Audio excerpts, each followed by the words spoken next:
జగిత్యాల జిల్లా BRS party కార్యాలయంలో పాత్రికేయుల సమావేశంలో పాల్గొన్న జగిత్యాల జిల్లా బీఆర్ఎస్ అధ్యక్షులు కల్వకుంట్ల విద్యాసాగర్ రావు.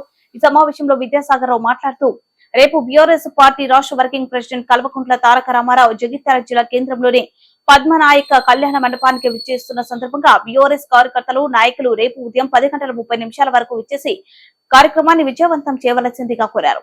ఈ సమావేశంలో వారితో పాటు మాజీ మంత్రివర్యులు కొప్పుల ఈశ్వర్, ఎమ్మెల్సీఎల్ రమణ, జెడ్పీ చైర్మన్ దావ వసంత, బీఆర్ఎస్ నాయకులు తదితరులు పాల్గొన్నారు.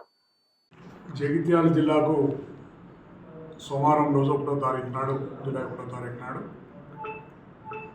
గౌరవ వర్కింగ్ ప్రెసిడెంట్ కేటీ రామారావు గారు వస్తున్నారు కనుక మిత్రులందరినీ, బీఆర్ఎస్ కార్యకర్తలను, బీఆర్ఎస్ నాయకులను, బీఆర్ఎస్ బిడ్డలందరినీ కూడా ఆహ్వానిస్తున్నాం. రేపు వచ్చి ప్రోగ్రామ్ సక్సెస్ చేసి అందరం కలిసి కార్యకర్తల ఏ విధంగా ముందుకు పోవాలి, ఏ విధంగా మనము పార్టీని మొదలు తీసుకుపోదామన్న ఒక మంచి ఉద్దేశం తన వాయిస్ ఇచ్చడానికి ఇక్కడికి వస్తున్నారు కనుక మన జిల్లా నుంచే కార్యకర్తలు కలిసే కార్యక్రమం ఏర్పాటు చేసుకున్నారు కనుక జగిత్యాల జిల్లాకు వచ్చినందుకు మీరందరూ 10:30 వరకు, 11 గంటల వరకు వస్తారు కనుక 10:30 వరకు పద్మనాయక కళ్యాణ మండపం జగిత్యాలకు వచ్చేసి ప్రోగ్రాంను విజయవంతం చేయాలని చెప్పి కార్యకర్తలందరినీ కోరుతున్నాను. ప్రతి ఒక్కరికి ఆహ్వానం ఇది.